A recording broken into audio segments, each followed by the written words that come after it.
Welcome to Horns Up. I'm Animesh. And I'm Peter. And yes, we took a break last week, still recovering from our chat with immolation. But the break has been kind. For this week, we are chatting about something that yet again has Horns Up excited. Yeah, long-time listeners may remember that way back in October 2020, on episode 104, we spoke to Babar Sheikh from Pakistan heavy metal act Dusk. And on that episode, he promised that there was an album on the works. Well, that album released 28 January 2022 via Cyclopean Eye. It's called Imaginary Dead. And here to talk to us about it and a lot more is our brother from another mother, Babar Sheikh. Welcome back to Horns Up, Babar Bhai. Kaise ho? Kya hal? How are you doing? Bilkul theek thak, ekdam masti mein, as you guys would say it.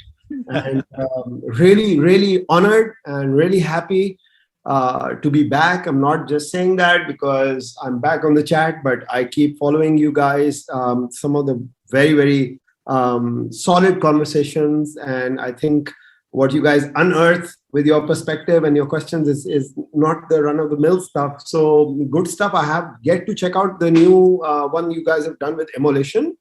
I'm excited about the release. They're actually posting a lot about it. And I'm excited to hear about it. Of course, Harnessing Ruin is still one of my favorite death metal albums of all time. But I think after Harnessing Ruin, I just feel they couldn't. It's just like the same album. So you'll actually like the new Immolation, I think. Yeah. But wait, I have to ask you, and I'm only doing this because you're somebody who I think will give us a great response. If you've been on the internet in the last week and you're following any metal, you would have come across the former singer of Cannibal Corpse, Chris Barnes, making outlandish statements like he's the best death metal vocalist and everyone else sucks, and just now basically losing the plot of sorts and kind of and all this is just in time when Corpse Grinder is releasing a solo album. I know. Like at some point, like if I have to like take aside like the music listener and put the marketing brain of mine, I'm like, ये बढ़िया idea hai. Like viral to like go viral and all. This is no better idea. But what's your thoughts? Because actually, let's start off with this: Barnes era, Cannibal Corpse or Corpse Grinder era?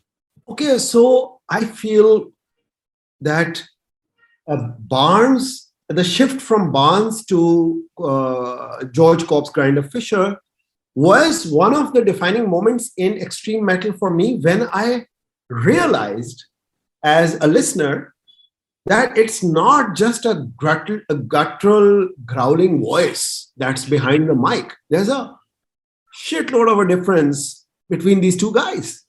And that's when I started appreciating different singers for their different styles. I mean, you think it's easy to sort of like, do growling vocals and it's nothing. At one point in your career, you're always thinking when we're all getting into much more complex stuff, you're kind of, thinking, the metal thing is, and you're kind of a little bit in a strange space with your likes and dislikes. And that is the point when I think, and it happened very earlier on, I think it was right after the Bleeding.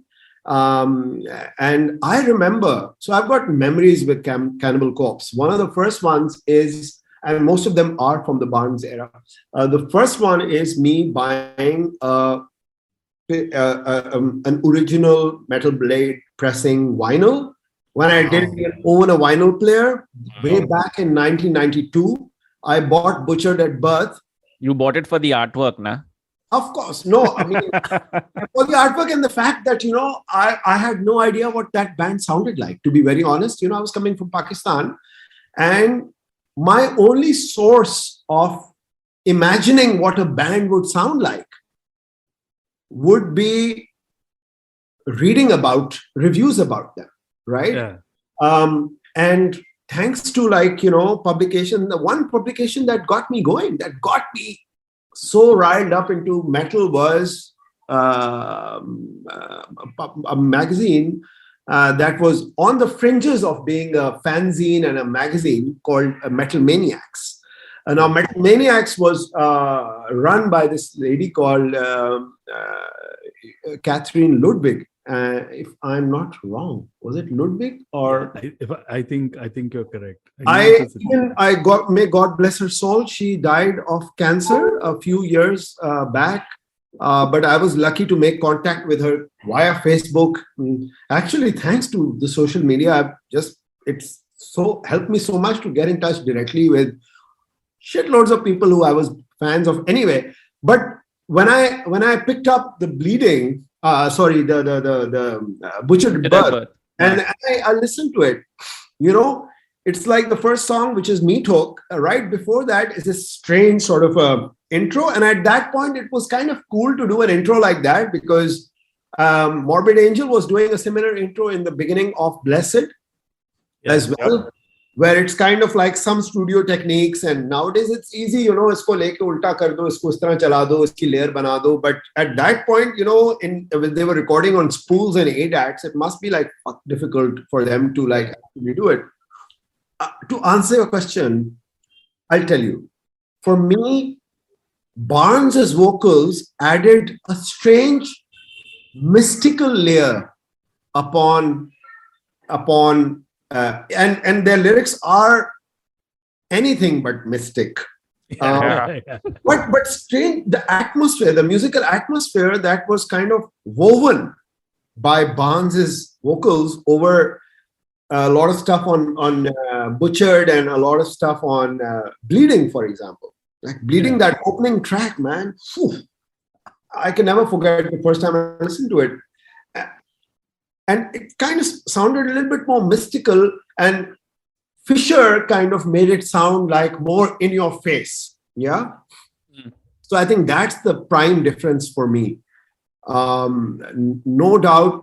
But I think if you listen to Fisher in Monstrosity with the album Impending Doom, he sounds like the same guy, but sounds completely different because it's contextualized with the music. And the same thing when you put it, and the same thing, like I picked up the first 6 Feet Under song.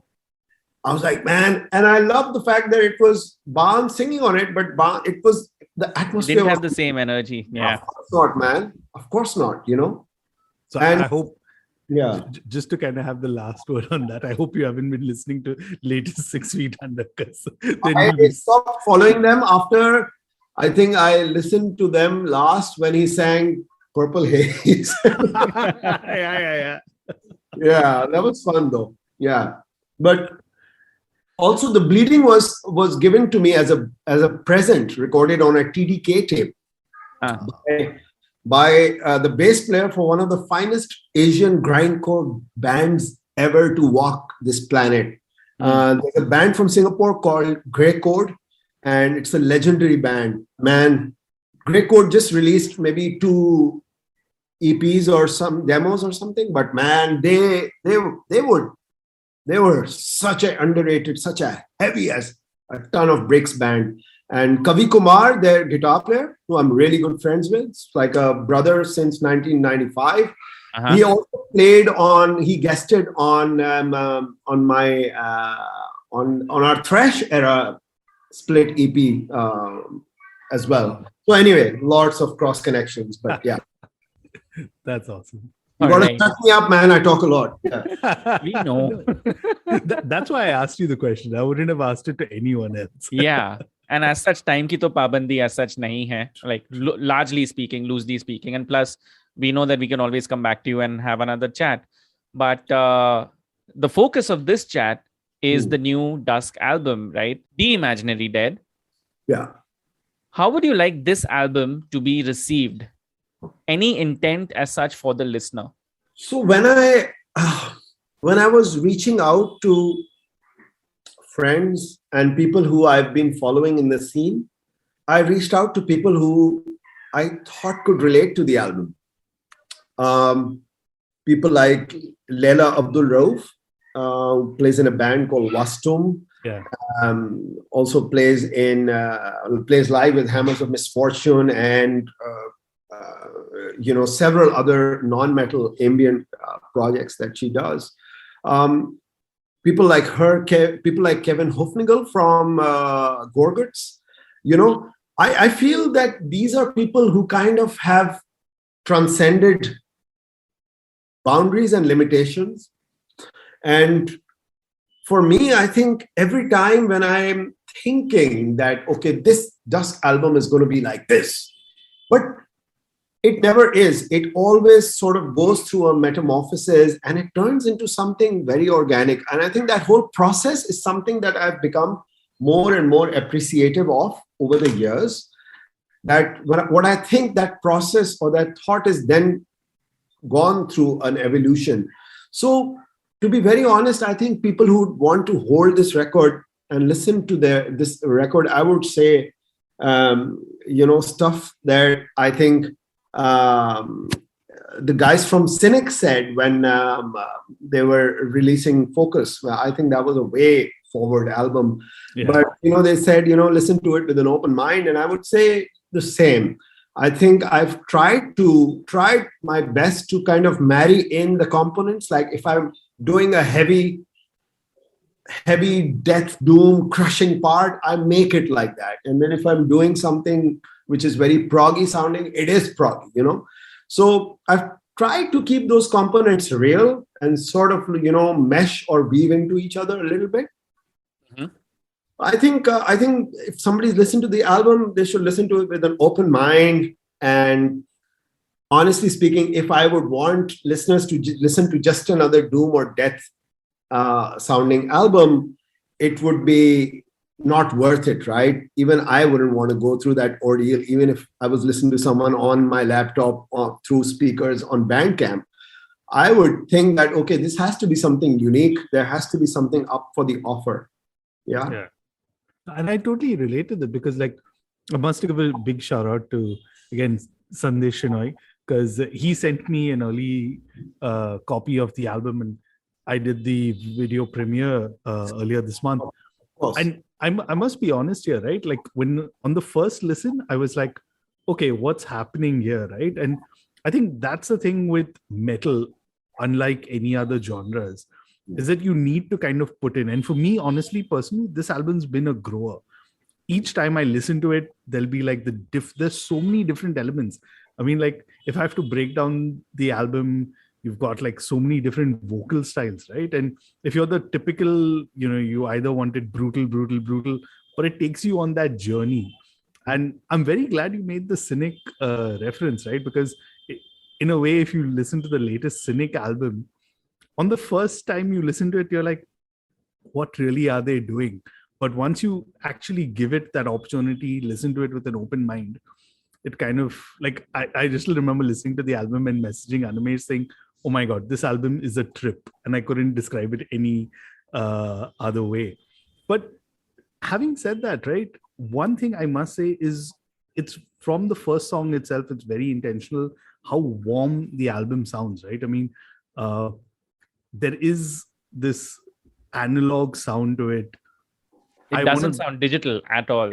Yeah, like if you told me this was recorded on like an analog setup, just the way you were describing how the early stuff was done, right, with all the effects and all, I would believe you, because that's just how it was. And which brings me to my question: is that intentional? Like just the whole thing?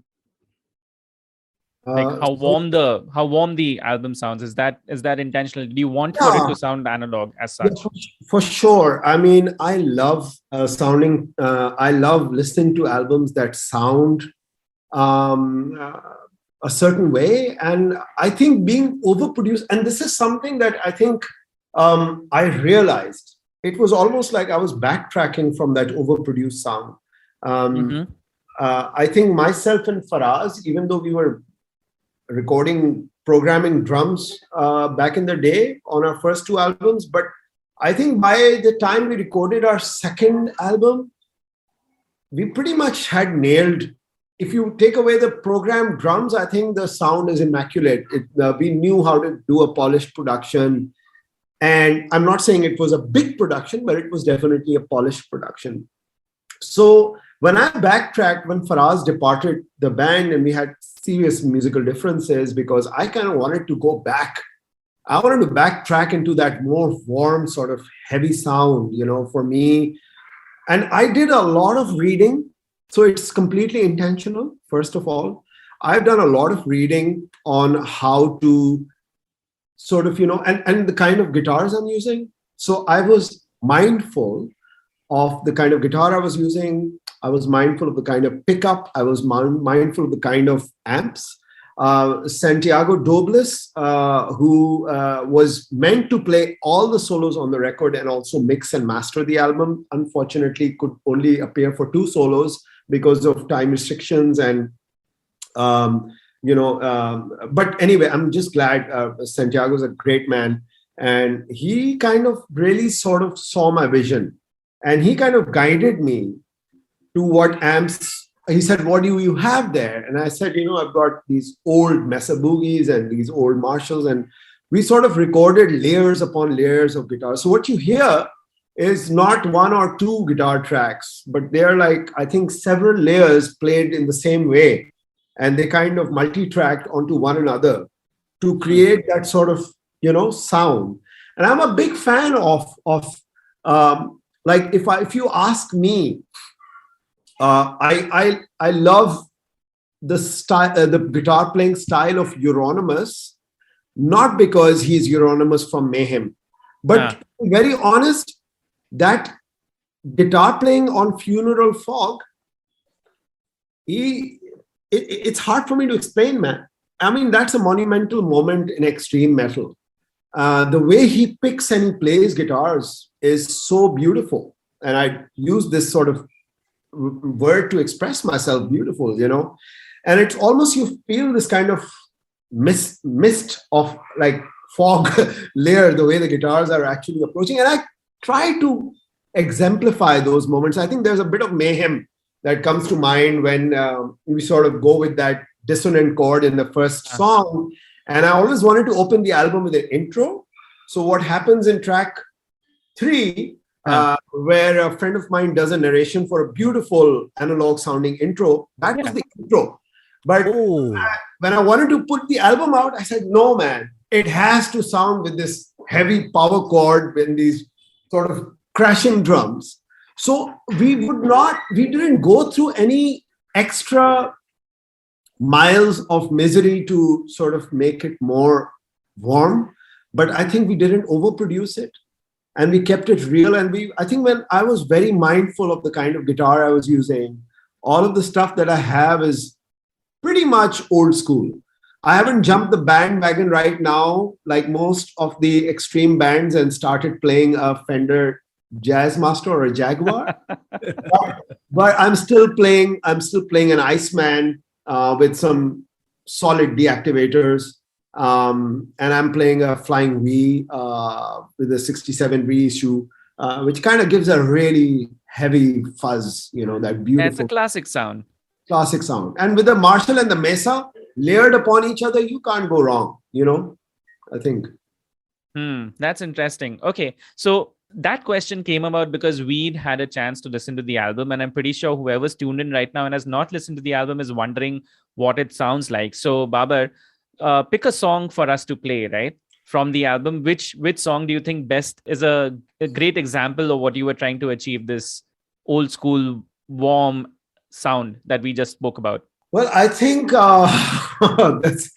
there's sort of several tracks on there. But I think there's a song on there which I think kind of grows on you. It's track 5, if I'm not mistaken, a song called Deconstructing Desire. And this song is special for me because of so many reasons. Every song is special for me. But this song is special for me because I think I really, by the time I wrote and recorded the scratch track for this, I was sort of playing a lot of down-picked strokes. And the guy who was recording my scratch tracks is a friend of mine. And he's like, it sounds like Nirvana on heavy distortion. And I was like, I don't actually give it a shit if it sounds like so it sounds like da, da, da, da, da, da, da, da, da, da. I kind of open it up with a solo that it's my first attempt ever on a intro guitar solo. So that's not someone else. That's me sort of playing this lead. It's not even a solo. I think it's a lead. But I think the song goes through several moods. It also features, it's the only song that features both of our clean singers that sang vocals, which is Sherry Raza and Wajia Naqvi. Both of them are featured on the song. It also has a lot of components like the spoken vocals, and it's got a really fun outro. It's one of the most fun outros ever, because with a great story about this acoustic solo that happens at the end, which is played by the guy who co-produced this album with me and played a lot of solos because Santiago couldn't. And this is Kashan Admani, beautiful, great producer. We've sort of become really good friends over the period of recording this album.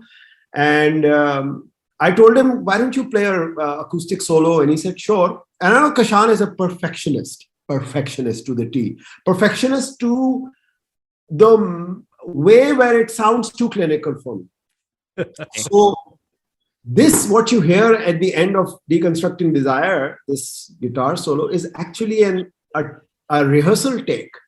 Really? I kind of press record on it. I was in the control room. He was in the vocal room back there with his beautiful acoustic. And he said, no. The phrasing is off towards the end. I was like, I don't give a shit. It sounds right. And because I knew what he wanted to do, he would probably do 5,000 takes after that and come up with this beautiful solo. But I knew it would be great technically, but it would lack this feeling that this one had. So this was literally the first take that he did, or the second take. So it's got a really beautiful guitar solo towards the end. And I think it's got some heavy moments as well as other stuff. Yeah. All right. So here it is. Here is Deconstructing Desire.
searching for tomorrow.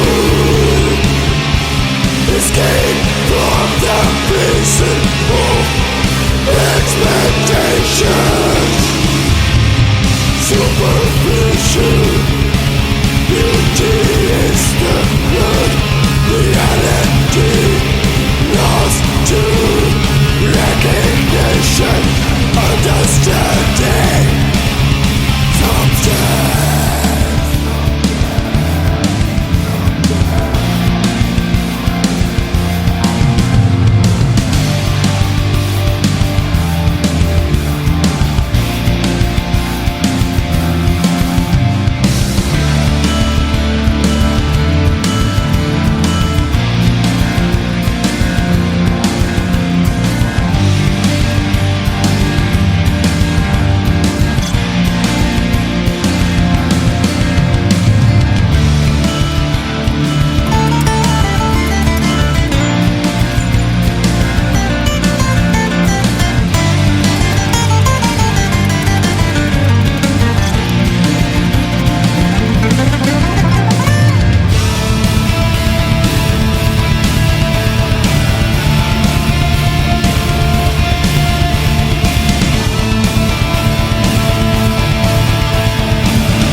And that was Deconstructing Desire from the new Dusk album, The Imaginary Dead. And yes, we are talking with Babar Sheikh.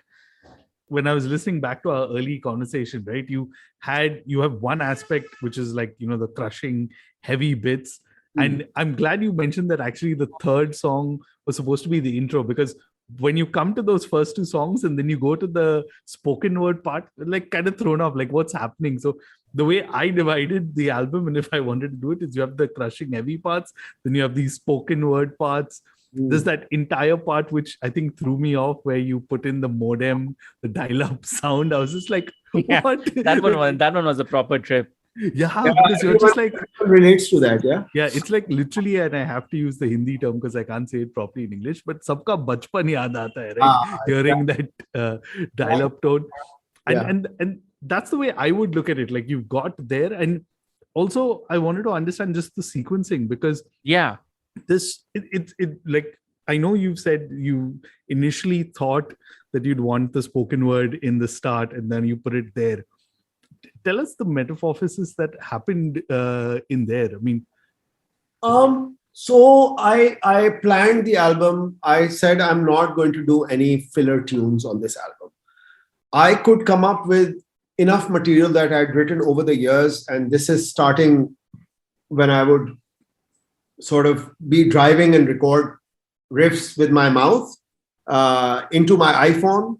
And, this process starts in 2016 or 17, and it kind of, okay, I'm going to this year I'm going to do the album this year. And then finally, when I started out, it was 2018 when I started to think of parts, etc., etc. By end of 19, we were clear that I have enough material to put out solid 5 metal songs, like extreme metal tunes. And some of them are clocking at 8 minutes plus also. Yeah. But that's the way I thought of it, right? So, and I thought I'm going to have some of the other stuff as well.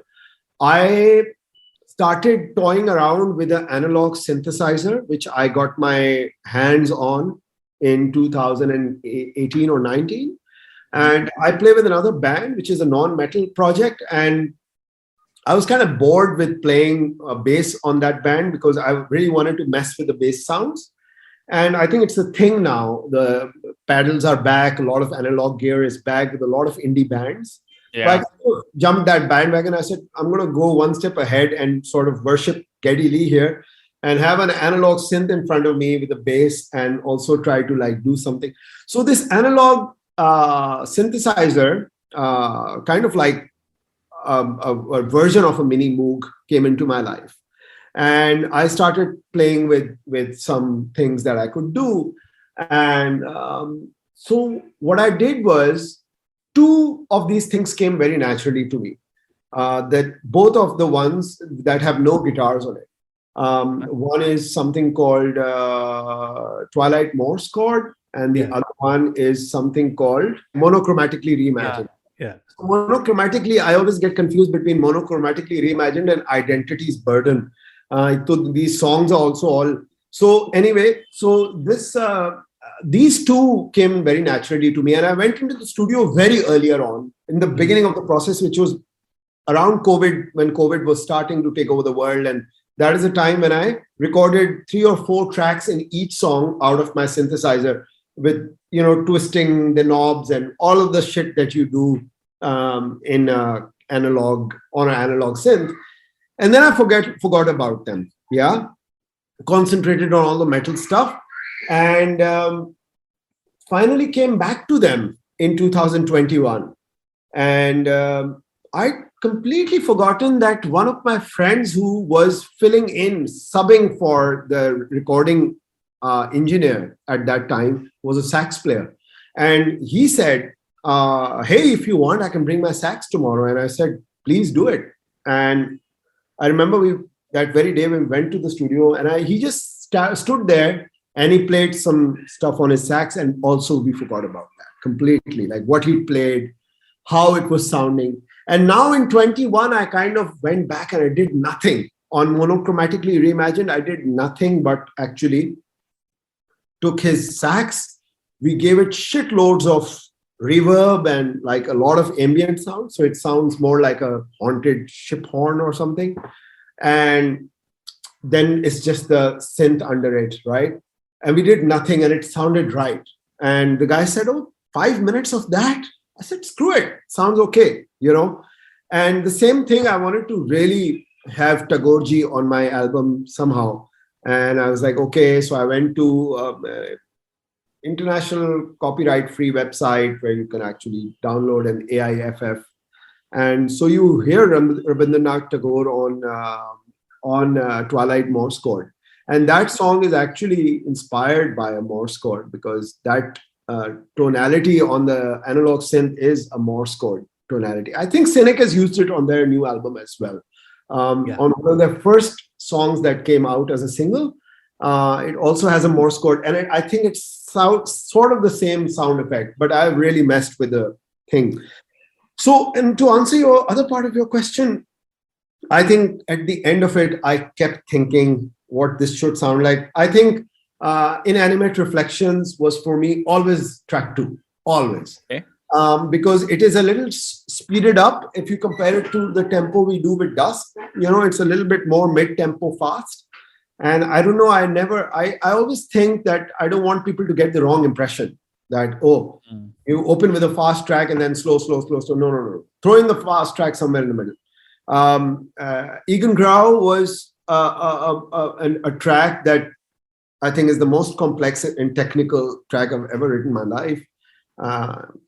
It's an easy track for technical musicians to play, but for me, it was something special because, but that track for me belonged somewhere in the middle of the album. Okay. And when the intro happened, I actually wanted, several of my friends came to my mind who I could approach. And, because of COVID, you cannot pester or push anybody too much for, doing something. And then finally, in this part of the world, we always talk about naseeb. Yeah. Iska naseeb hota hai, wohi karta hai. Whoever's fate or whoever's fortune it is that they do it. And this is what happened, that my good friend Anthony Drago from Fingernails, ex-Fingernails, currently plays with a band called Admiral. One hell of a rock and roll guy. He also runs a record label called LA Riot Survivor Records. Yeah. Where we did a Motorhead tribute on his thing, where Abigail was from Japan was also on it. Several other bands were there. So I spoke to Anthony and he said, sure. And he said, what do you want me to say? And I said, just read this out and sound like yourself, please. And he said, I want to do something with it. And, the part where he says, real, surreal, he kind of sings it. And that's so cool, because he kind of adds this part to it. I was always imagining for him to be speaking very almost like a monotone monologue, sort of, ba ba ba ba ba ba ba ba ba ba ba ba ba. But he kind of added his own thing into it. He makes it sound so epic and big that so I felt more than an intro, it should also belong somewhere in the middle of the album, and that's how the sequence kind of happened. Okay, it's interesting you say that, because while listening to the album now, for me, I can't listen to track number 3, which is the spoken word song, right? It's called Like a Candle Flame, Ceaseless. That has to be followed by Egan Grau. So if and this is a very objective, basic question, if Like a Candle Flame, Ceaseless was to be the opening track, would Egan Grau then have been song number 2, or would song number 2 still be Inanimate Reflections? No, then song number 2 would be Ancient Shattered Moon, because Shattered Moon, because I just feel that doom riffs are so bloody difficult to make. Every doom riff in the world has possibly been made by Mr. Tony Iommi. It's been made. All right. Yeah. All of metal has been made by Tony Iommi. It's done. Okay, yeah, all of us are just rehashing him. Let's profess and let's confess to this right now on this beautiful platform with you gents right now, that it's been done.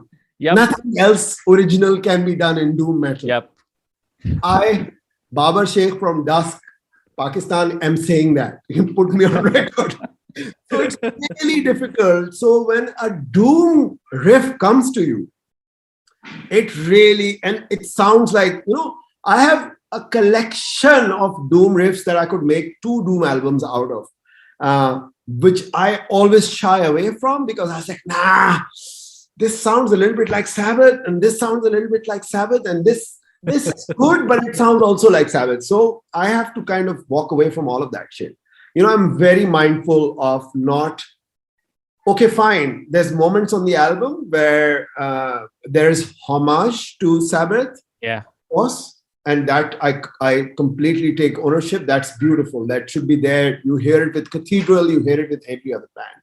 But the opening riff, not the opening intro riff, but the main riff of Ancient Shattered Moon, when it came to me, I was really happy. I said, okay, this is something different. It also has some Eastern notes in it. Yep. And the way the phrasing and da na na na na na na na da da da, and it also has that sort of scary movie thing happening with like this whole Sabbath thing with the minor note here and there, sharps and all of that shit. I'm not a technical player, so I don't even think how I'm writing. I just listen to what I have in my head. And at one point, I really wanted to experiment with almost like a Opeth sort of thing that they do on the Heritage album.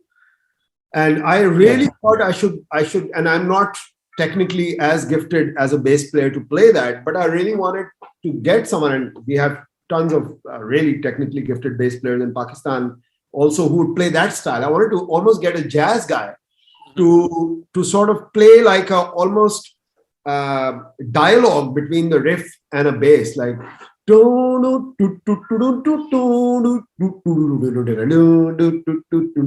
I don't know what happened, but I didn't end up doing that. And I was like, okay, fine. But the way the riff came to me, it sounded so fresh. I was like, I have to have this as a track on the album, you know. And the rest of the riffs on that song are also great. They come from the heart, but you know, you always think there's nothing. But the main verse riff, I think, is something special for me, and that's why I would have that as definitely one of the opening tracks. Even if the intro was like a candle flame, I would have that.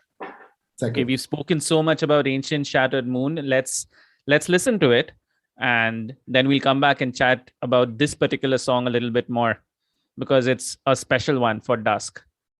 So here it is. Here is Ancient Shattered Moon. I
that was Ancient Shattered Moon.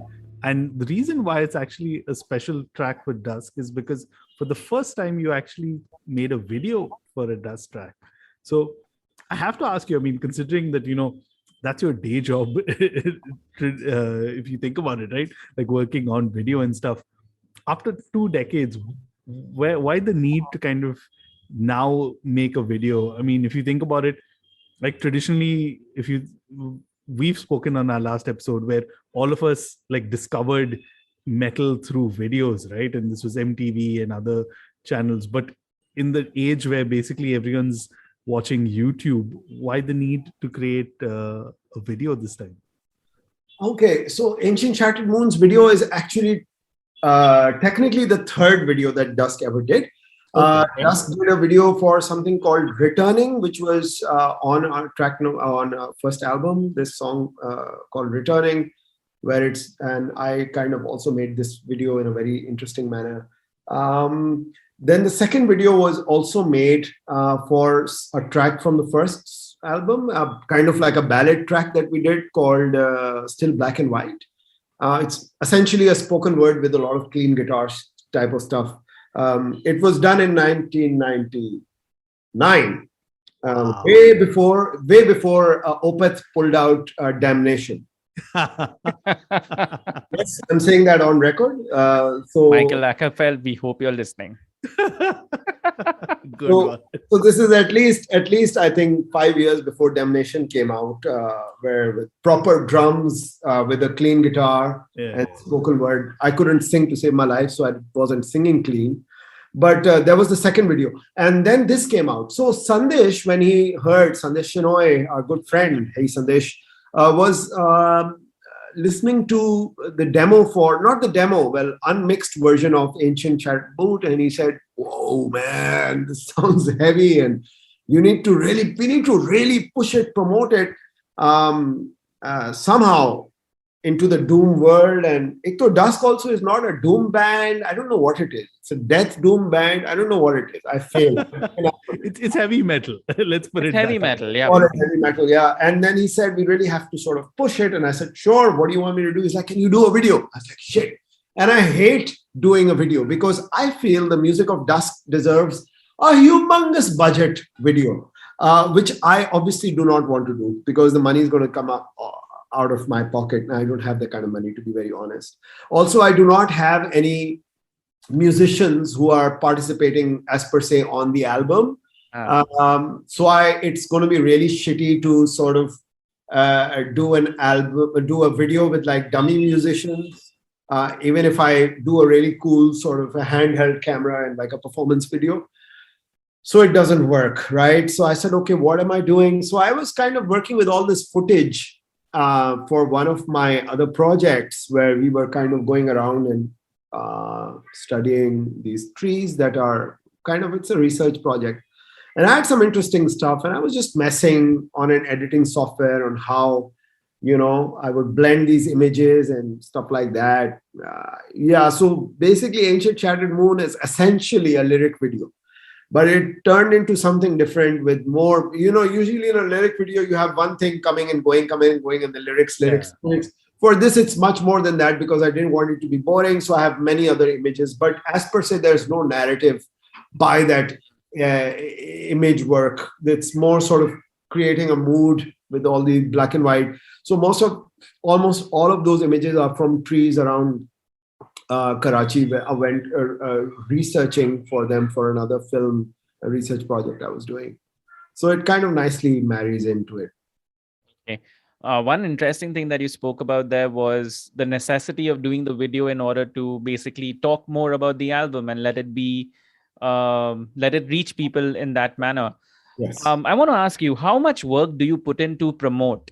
Because these days, definitely with the internet, it's easier to promote and market the album than ever before, right? Yes. But I would also think that it involves a lot more work because now you have to think of designing graphics, you have to make constant posts. You're essentially a content creator. Absolutely. Oh, you had to. I mean, unfortunately, that's the way. I know. That's the way a lot of artists and a lot of musicians are looking at it, right? And especially in this challenging time, because there's no life factor anymore. Like hopefully 2023, hopefully 2022 kind of helps with that. Like it is what it is at the moment. What's your view on promoting in this weird time that we live in? So I feel I play with another project band of mine, which is a non-metal band. I think I've mentioned them before. And we pretty much went berserk with promoting ourselves on social media. So I kind of know the game of how it's done. And some of our videos have over a couple of 100,000 views. No, one of our videos has over 1 million views, Wow. which is pretty great. But this is another band. This is a much more accessible, wider mainstream audience. Yeah. But still, I kind of know that it's not easy to kind of do it from your own platform. You definitely need all sorts of not gimmickry, but sort of this technical digital know-how to achieve that. You definitely have to get people on the payroll for that. I definitely have known that.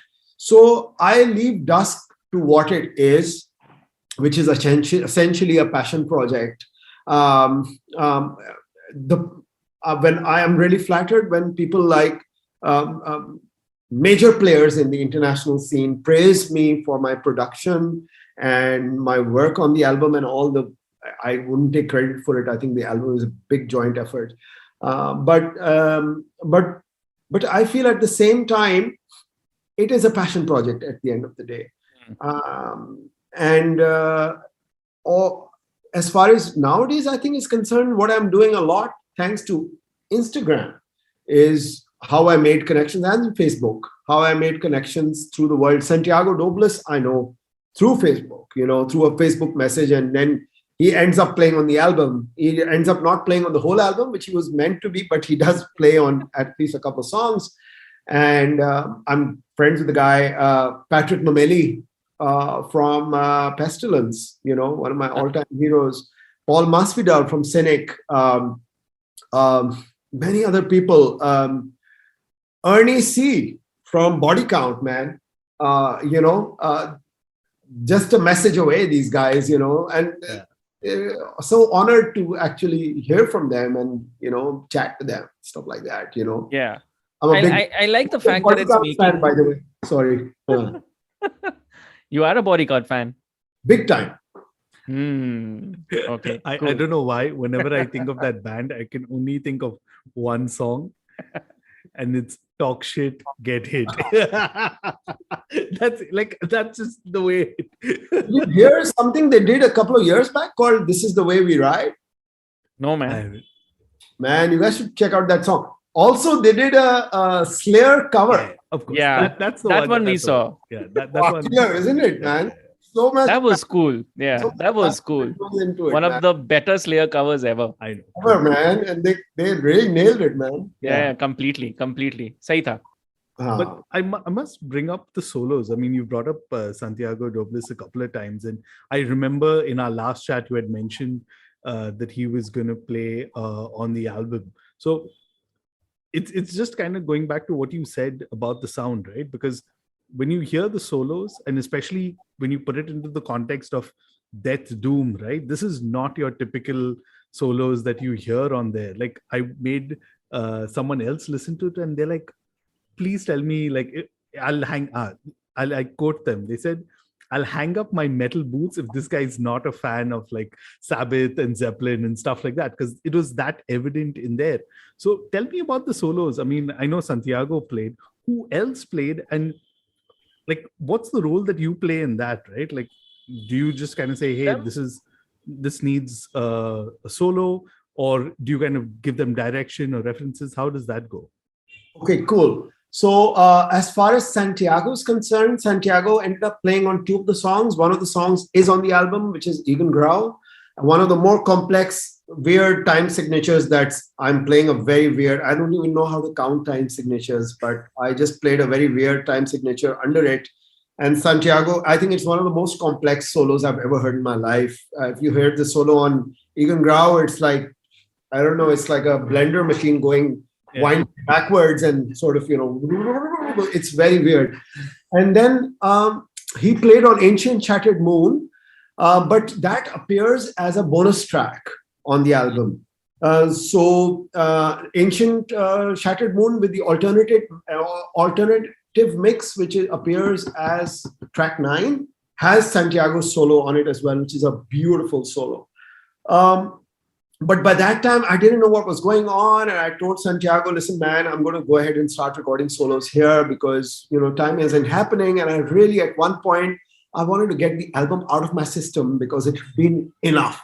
I was like, 2021, we have to put it out. It happened that way, that 21, 22, we did put it out. And, thankful for that.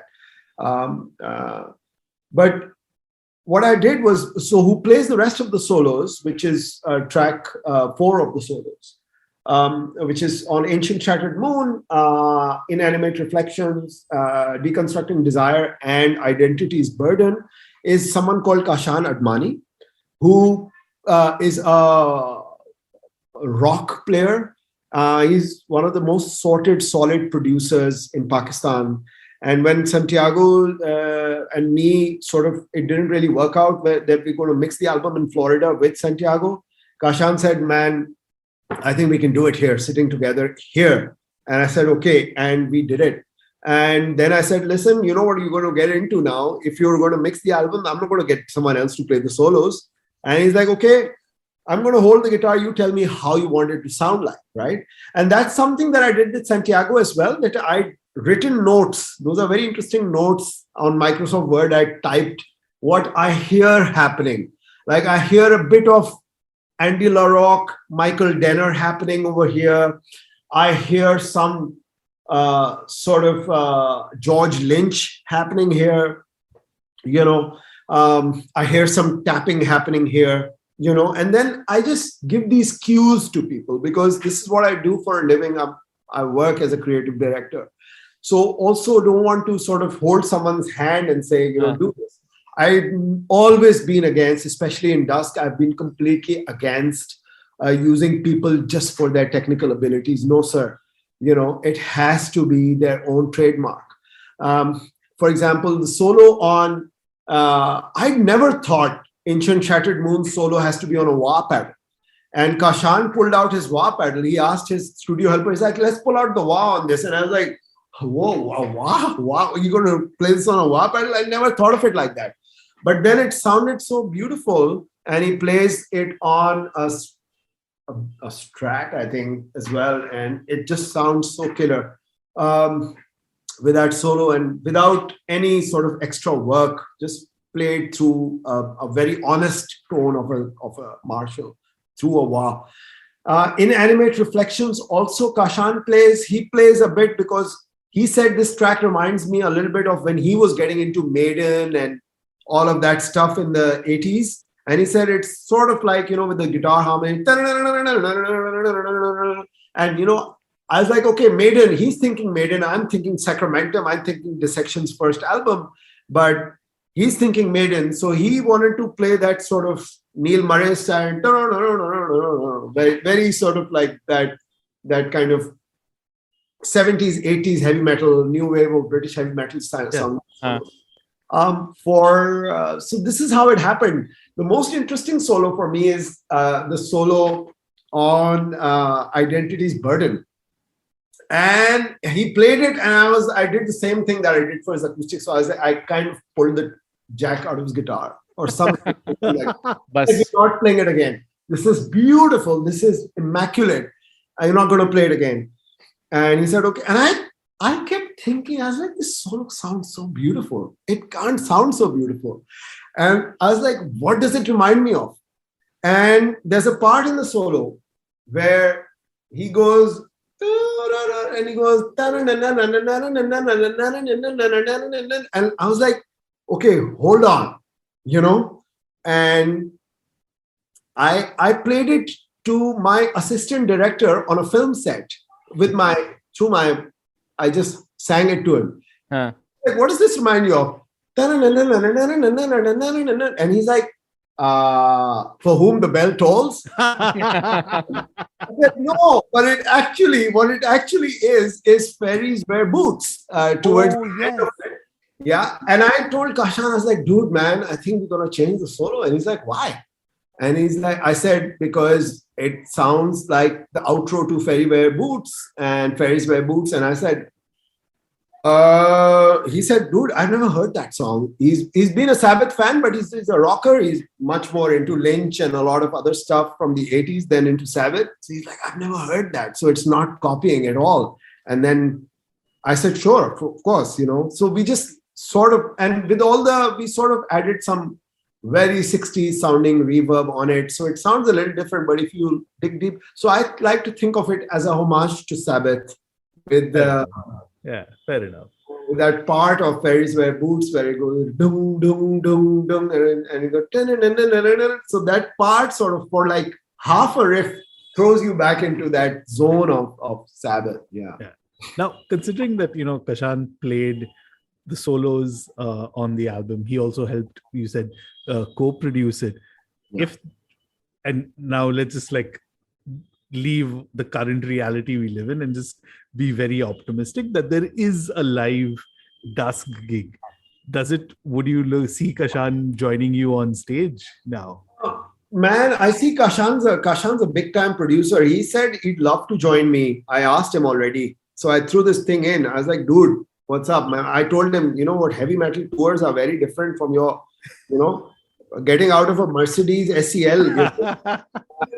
Because Kashan's like he's just releasing his first film as a filmmaker as well, and he's lives the red carpet life. And I was like, dude, and he said, no, I'm going to do it. I don't mind doing it with you. If it's a few gigs, I don't mind.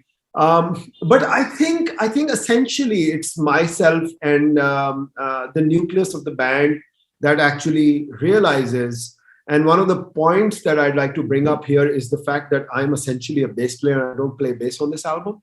I think this is a conversation we had in 2020 as well, because I kind of had it up till here with playing all the guitars. All the guitars except for some clean parts are played by me. And I always thought I'm going to play the jug, jug, jug, jug, all the power chords and everything, and then get friends of mine to help me with the harmonies. But lo and behold, COVID happened and I had access to no one. And I used to be sitting exactly in the same place where I'm chatting with you from, figuring out harmonies on my own. I was like, okay, I have to do it. Now I'm on my own. So by the time I did all the harmonies, I was really happy with them and all the clean guitars and the ambient chords, etc., etc. Ambient chords were done by Omran Shafiq, but some of them I did. And then I was like, I'm not going to sound like a one-man band and do the bass on it as well. So in comes Mike Bloodcurse from Ilamazo, and who's been a friend since 1997. And he said, okay, I play bass for you. Okay, no problem. And he's just set up his studio in Singapore, which is a rehearsal and a jam studio, but also now turning into a recording studio called After Dark Productions. And he said, okay, I'll play bass. And he did a phenomenal job. I mean, he really kind of evokes the spirit of Geezer Butler, I think, especially towards the end of the part of Ancient Shattered Moon, where he kind of plays a very sort of heartfelt sort of notes. And this is what I do. I never told Mike what I had in mind. He's like, hey, come on, tell me, do you think of a chord here or do you think of 3 notes here? I said, man, do what you wanted. And when he sent me the bass tracks, I always sat there here listening to them on my headphones with a smile on my face because it was very close to what I was thinking, right? So I think that is beautiful, that kind of connection that you have with someone. So I know Mike will come out to play live for sure. And Mike is a great, phenomenal guitar player as well, a much better rhythm guitar player than I am. So I don't know, for live, it just might be that I might go back to bass and vocals and might do rhythm guitars and we get someone else to do solos. I don't know how it's going to happen, but it should happen if the live scene comes up, because this time I've been shying away from playing live most of my life with Dusk. But I think it's something that it's kind of like a fear I have to kick out of my system. I have to get on stage and do it. And actually, the reason why I asked you is because at least you know this, that I follow the band Takatak, and A for Alif did actually a show recently in Karachi. So it got me thinking that, hey, you know what? how many bands are there in Pakistan that can play live, right? And I was like, what will it take for Babar to kind of put something like that, and especially in your hometown, right? Exactly. But also the fact that, I'm really fond of what the kind of sound the Takatak boys have achieved. And Afa, Alif are actually great friends of mine.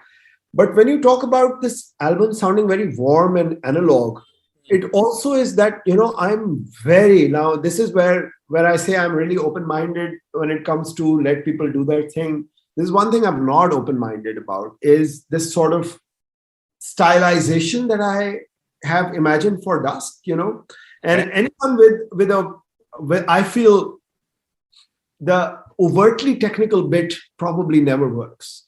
That's why I love the sound of how, and believe you me, there's friends of mine in Pakistan who are beautifully gifted drummers. I know the gent from Takatak is a beautiful gifted drummer, but other than him, there's some non-metal drummers who could nail this album in like a 8-hour shift, no words spoken. But why I really like Halim's playing, Tremor's playing, is the way he hits. He sort of has this very individualistic style. Even if you listen to the album that we played on together, the Impiety album, which is Formidonis Next Cultus, it is a bombastic album in terms of drum sound. And the way he plays drums is like so out there, because I think he really feels it. There's something over here that it sounds like a human and less mechanical and more human. Yeah, for sure. But drummer, I think because Halim's got obligations most of the times. I don't know how live is going to happen. But yeah, man, it has to happen. Yeah. Something to look forward to. Yeah, like I realized, like, okay, if there's a couple of members in Singapore, then maybe a Singapore gig or something like that, right?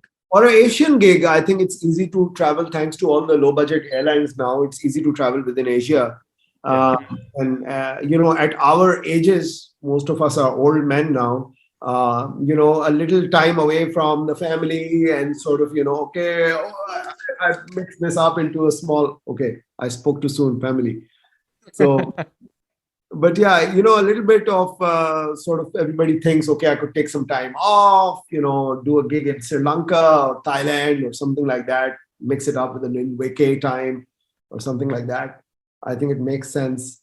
But yeah, looking forward, let's see. As for me, I think this album materialized and came out. This was a big thing, Mm-hmm. And it's like I'm telling you guys, I really needed it to be coming out of my system, because at one point, then you want to sort of cut the umbilical cord. You want to detach this creation from you and sort of let it go out there. And Sandesh is very good at that. At one point, when I was remastering, he said, now send me the album and forget about it. And there was still 20 days before he would actually send it across to No Clean Singing, which premiered our debut track. So in those 20 days, and he kind of took me in this weird therapy, and he said, stop thinking about the master now. Stop it. You've given it to me. Nothing's going to happen now. You're not changing anything. And I still had shit in my mind. I was like, okay, I could change this a little bit more. And he said, no, it's gone. And it's beautiful. There's something interesting about stuff which sort of gets released and it's out there. And you learn to appreciate what it's about rather than nitpicking about it, Yeah, because if there were no deadlines and if it never got released, you would still be working on it. That's what I love about deadlines. I love deadlines too, by the way. Yeah. And I think that's like an inherent creative problem, right? You just want to completely. You need some external factor to tell you to, okay, basically stop working on this now. No, also the fact that you guys should be really thankful you live in a place where publishing is still a big thing. Yeah. It's a big tragedy for a place like Pakistan, where I think publishing is now, I think it's kind of getting a life back of its own with the indie scene, but with the metal scene, hardly, man. I mean, And for me, I come from a generation of publishing everything, has to be out on tape, on CD, it has to be published and it has to be out there. You have to cut links with it and put it out there. So I get there's something, I talk about it in Identity's Burden as well, in the lyrics, we can talk about the lyrics sometime else in my life, but if there's a chance. But I talk about, it kind of is inspired by songs and anthems that kind of just lay around on our desktops. There's something so bloody depressing about that. Beautiful musicians I've seen just sort of, you go up to their place, they'll pour a drink for themselves and say, listen to this. And you're listening to an absolute bloody masterpiece. And unfortunately, it's just an MP3. And it's always going to be an MP3 on their computer because it will never get out. It will always be a Saturday night companion to some good whiskey or something like that, for most people. Sorry to depress you guys, but that's how it is. I'm glad at this point you're talking about Dusk being like a passion project, right? Because there are a lot of people who kind of started passion projects. And I was talking to this author, Hindi author, a few months ago, and he was talking about like people who just write these stories and things like that, and they just end up being in these ledger books.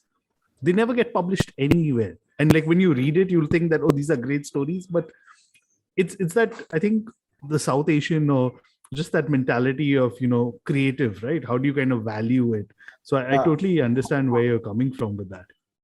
Yeah, I think now there's hardly any reason for you not to publish, you could play guitar on your Instagram story and publish it for 24 hours, man. Put it out for the world and just announce, I'm going to be playing some live guitar, I'm going to be singing all my songs, and it's out there.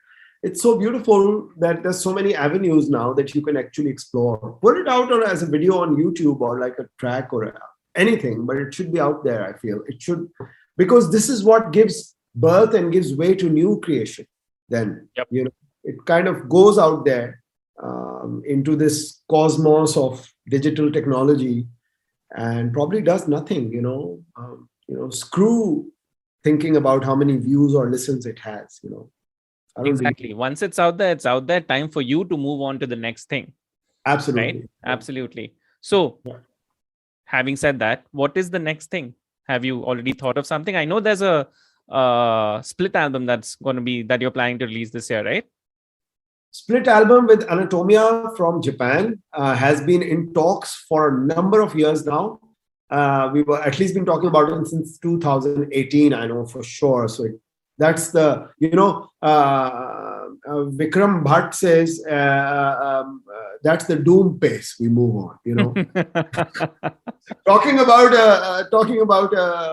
a split album, take 3 years talking, and then take another 2 years entering the studio. But that's the same thing, if I'm not mistaken, what happened with Dying Embrace. We were talking forever about doing a split album, and then finally, but I'm so happy that split album happened because, I don't know if that wouldn't have happened, maybe there would not be an opportunity like that. But myself and Anatomia has been talking for a number of years, and they said, yeah, it's on the thing. And then finally in 2021, middle of the year, last year, they connected again and said, okay, great, now it's time. And I was like, okay, I didn't kind of bring it up again. They did, so they don't want to do it. And they really want to do it. And right now where am I? Me and Kashan have kind of recorded the scratch track. It's been sent to Singapore for drums. Hopefully we will get drums done. I would be hopeful that this album will come out in fall. It's going to be a 7-inch vinyl for sure. Yeah, so 7-inch vinyl, one song by Anatomia, one song by Dusk, very cult, very classic. Hand number copies. Is it going to be like 333 copies? Limited edition. 444 or something like that. Do something different, Yeah, but let's see. We have a few people in mind, but I feel Sandesh might just be someone, right? And I think he's into the fact that sets him apart from a lot of other labels. As I think he's also very good at the business side of it, but also the fact that he's still a fan. He still has the soul of a fan inside him, which is something very, very essential. So it might just be that Sandesh might be releasing it. Let's see. But we're pretty much hopeful that it might happen like that. So that's up on the cards. After that, we're also working on a short experimental documentary film that someone from a cultural organization from abroad wants to do with us. Okay. They've shown interest since last year. It talks about Dusk as the first metal band to happen in Pakistan and how it happened, what happened. And so it's, of course, not just about us jamming in a room and me sitting and talking about the band. I think it talks about the culture, it talks about the subculture, it talks about Pakistani society, it talks about several things. It celebrates Pakistani way of living. So the documentary is much deep-rooted than just the music of Dusk and what made the music of Dusk possible. And how I kind of, and there's interesting things that are coming out in the script on how accidentally so many things happened that made the sound of Dusk happen, So that's going to be fun. That's something that we're working on as well. Good. So things to look forward to. I know. Yeah, that's exciting. Alrighty. On that note, Yeah. let's call it a night for at the moment. But Babar, you're always welcome on the podcast because I think the next time we just want to chat general metal with you.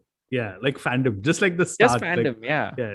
Which Cannibal Corpse album do you hate the most? I'm joking. Yeah, or what you, because there were so many more people that I reached out to, and I'm in touch with them. I wanted to feature Wino on the record, like I told you guys last time. But I respect Wino. He at one point he said, "Okay, I'm going to tell you," and he was really into it. We were exchanging emails, etc., etc. But then I also don't want to push my limits and sort of barge into someone's life to sort of do this for me. I consider myself a bigger fan than a musician for sure. So let's just do that, man. And thanks so much. It's always with you guys, and I'm not just saying that, believe you me, it's literally like I spring out of my chair with energy after I've done the podcast with you guys, but it's because it's so much, I think it's so much fanboying going on in conversations, which I love, So yeah, for sure, man. Thanks for the opportunity. As always, we are at hornsupod.com or on Twitter at hornsupod. I'm on Twitter at Asmoani. I'm at Trend Crusher. Babar, I know you have a Twitter account. You barely keep I have a updating Twitter it. account, but I hardly use it. Primarily, we're using Instagram handle, which is Dusk Doom Metal. So yeah, look us up or on Facebook with Dusk. For sure. Thank you for promoting the album. Buy your physical copies now. There's a beautiful t-shirt that's coming out. First ever t-shirt to be pressed for Dusk, by the way. Wow.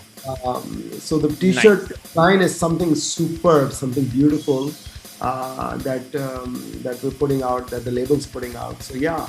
Anyway, I don't want this to sound like a promotional pitch for the merch and the CD, but for sure, I think that's okay. Holding a CD in your hand has its moments, yeah. Of course. We leave the Cyclopean Eye, Bandcamp link, etc. in the show notes. You know where to find them. Till the next time, horns up. Horns up, guys.